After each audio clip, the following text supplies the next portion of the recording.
अस्सलाम वालेकुम किदा तुसी वधिया उम्मीद करदी है सब खैरियत ना होणगे। अज बना रहे हैं काबुली पुलाव, बहुत ही मज़ेदार पुलाव आ।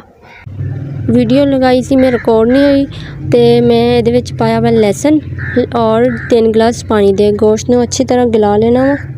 काबुली पुलाव ते गोश्त वड्डे पीस चाहिए सानू, वड्डे पीस भी ले आ और मैं छोटियां भी कट्टियां वा, जिदा आम गोश्त कट्टी दा वा बिल्कुल उदा दा भी आ और वड्डे पीस भी ले आ। 1.5 किलो गोश्त आ, अद्धा मैं वड्डे पीस ले आ और अद्धे दे मैं छोटियां कर लिया सी। और इनू मैं 25 मिनट पकाऊंगी ताकि अच्छी तरह गल जाए। पिशावर ते बहुत ज़्यादा पसंद किए जाते हैं और बहुत ही ज़बरदस्त उन्होंने डिश वा। बिल्कुल हल्के मसाले होंगे आ, कोई ज़्यादा मसाले ऐड नहीं किए होंगे, बहुत सिंपल जी रेसिपी आ। उम्मीद करदी हां तुहानूं ज़रूर पसंद आएगी। बिस्मिल्लाहिर्रहमानिर्रहीम, बिस्मिल्लाह दी बरकतां। माशाल्लाह ज़बरदस्त गोश्त गल चुकिया वा और 25 मिनट में पकाया सी, बिल्कुल हल्की अग ते बहुत ही मज़ेदार और बहुत ही प्यारी खुशबू आ रही है। बिल्कुल सिंपल जी रेसिपी आ। अच्छा, ये मैं हुण घी का इस्तेमाल करूँगी, तुसी ऑयल का इस्तेमाल नहीं करना। ये मैं 1.5 कप घी पा रही हूँ और मैं चावल किन्ने बना रही हूँ, 1.5 किलो मैं चावल बना रही हूँ, ठीक है ना। और ये मैं पा रही हूँ प्याज, 3 प्याज ले सी बारीक कट लिया और अच्छी तरह फ्राई करांगे। इन्ना ज़्यादा डार्क ब्राउन नहीं करना, बहुत ही हल्का या कलर, बहुत सिंपल जी रेसिपी होएगी और तुसी आराम नाल बना सकते हो। आ देखो बिल्कुल इदा दा तुसी फ्राई कर लेना, इन्ना ज़्यादा जलाना नहीं है, बिल्कुल डार्क ब्राउन नहीं करना और बहुत ही प्यारा कलर आना चाहिए चावलों का। अच्छा, ये मैं टमाटर पा रही हूँ, टमाटर मैं 4 टमाटर ले सी और बहुत ही अच्छी तरह इसका पेस्ट बन जाएगा। ये तुसी लाल मिर्चा वगैरह कोई ऐड नहीं करनिया और बहुत ही प्यारी ये मसाले की खुशबू होगी। हल्के जे मसाले रखने, सिंपल जी रेसिपी है और बहुत ही ज़बरदस्त। अगर तुसी मेरे चैनल ते नवे तो जल्दी ना जाके मेरे चैनल को सबसक्राइब कर दो और नाली बैल आइकन का बटन प्रेस कर दो ताकि तुहानूं हर आने वाली वीडियो मिल सके। मसाले की अच्छी तरह बुनाई हो चुकी है। ये मैं पा रही हूँ गोश्त जो मैं रेडी करके रख लिया सीगा, बहुत ही ज़बरदस्त है। ये मैं प्याज वगैरह कुछ भी नहीं ऐड किया सीगा, सिर्फ लहसुन और हल्की जी हल्दी पाई सी, थोड़ा जिहा और नमक, 1 चम्मच नमक पाए सी, बहुत ही ज़बरदस्त आ। अच्छा, ज़रूरी नहीं है काबुली पुलाव ते तुहानूं बहुत सारिया चीज़ां ऐड करनिया होवे, ये तुसी बहुत कुछ पा सकते हो। अगर तुसी अपने को खर्चा कर सकते हो तो ठीक है, तुसी पा सकते हो। अगर नहीं अफोर्ड करते तो कोई गल नहीं, तुसी सिंपल जी रेसिपी बना सकते हैं, तरीका तुहाडा उही होएगा। ये मैं 2 चम्मच अदरक पाया वा और 1 चम्मच में पाया वा गरम मसाला, ठीक है।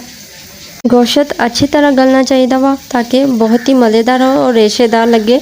तोड़ने ते भी बोटी बहुत ही ज़बरदस्त होंदी है, बहुत नरम जी होंदी है, यदि सॉफ्ट ही होवे और बहुत ही मज़ेदार जायका होगा।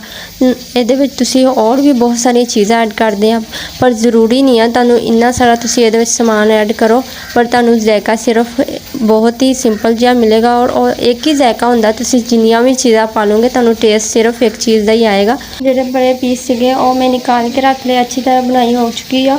और ये मैं हुण पा रही हूँ पानी, 1.5 किलो चावल है और पानी में कितना ऐड करूँगी, 2 किलो मैं पानी पाऊँगी, ठीक है ना।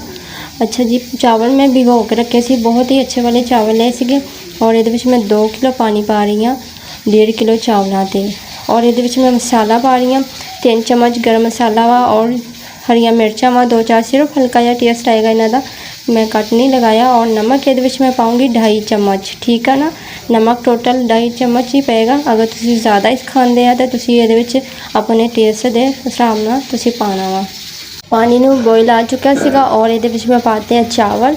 चावल भिगो के रखे हुए सी, बहुत ही प्यारे चावल होंगे, बहुत लंबे लंबे चावल बनेंगे और बहुत मज़ेदार होंगे।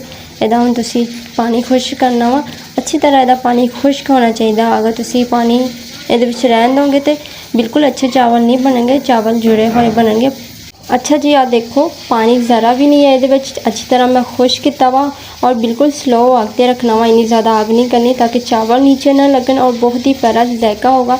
और जरा मैं गोश्त रखा सी निकाल के बुनाई करके अच्छी तरह और तुसी इहदे उत्ते ऐड कर देना वा, ठीक है ना। इहदे उत्ते ऊपर भी तय लगा देनी है, बहुत ही ज़बरदस्त खुशबू आएगी और बहुत ही ज़बरदस्त होगा।